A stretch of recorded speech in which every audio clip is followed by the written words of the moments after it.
সিঙ্গাপুরের হাসপাতালে এভাবেই পড়ে আছে ওসমান হাদির নিথর দেহটি। আর দেশে ওসমান হাদি ভাইকে নিয়ে হাহাকার।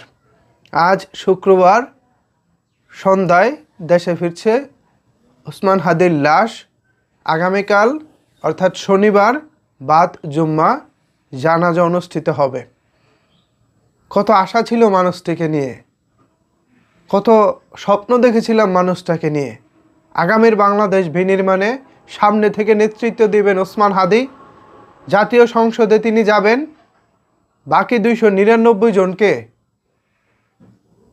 জবাবদিহিতার আওতায় তিনি রাখবেন, এমন কথাই তো তিনি বলেছিলেন।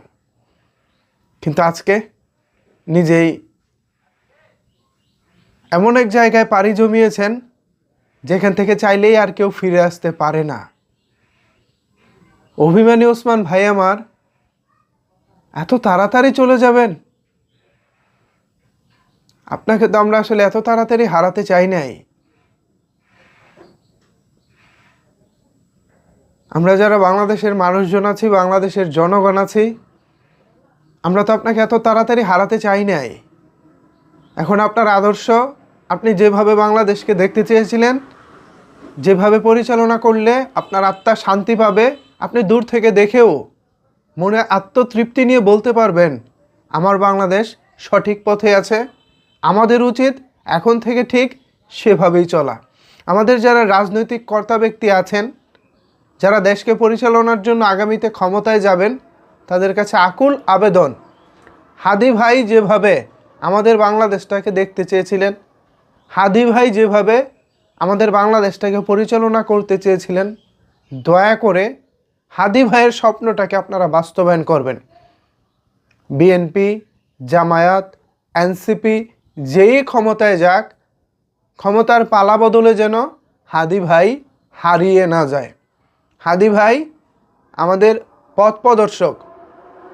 1971 কিংবা তারও আগে থেকে যেমন আমাদের একজন মাওলানা ভাসানী সাহেব ছিলেন, আমাদের এই প্রজন্মের 2026 সালে একেবারে কাছাকাছি সময় এসে বলতে পারি আমাদের প্রজন্মের মাওলানা ভাসানী হচ্ছেন ওসমান হাদি ভাই। শরীফ ওসমান হাদি ভাই হচ্ছেন আমাদের সময়ের মাওলানা ভাসানী। তার প্রত্যেকটা কথা শুনলে, তার প্রত্যেকটা ভিডিও যখন এখন ফেসবুকে সামনে আসে, তখন আমার মাওলানা ভাসানী সাহেবের কথা মনে পড়ে যায়।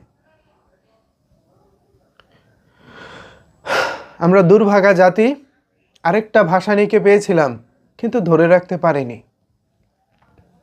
ভাগ্য আমাদের এতটাই খারাপ, আমরা ভালো ভালো নেতা, ভালো ভালো মানুষগুলোকে ধরে রাখতে পারি না। আর আল্লাহ অলিখিত তার একটা নিয়ম, ভালো মানুষগুলোকে তিনি আমাদের কাছ থেকে দ্রুতই নিয়ে যান।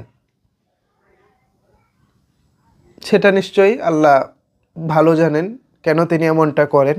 মহান আল্লাহ পাক ওসমান হাদি ভাইকে শহীদি মর্যাদা দান করুন, আখিরাতে যেন তাকে জান্নাতের সর্বোচ্চ স্থানে রাখেন, সেই দোয়া এবং সেই আরজি মহান আল্লাহ পাকের কাছে করি।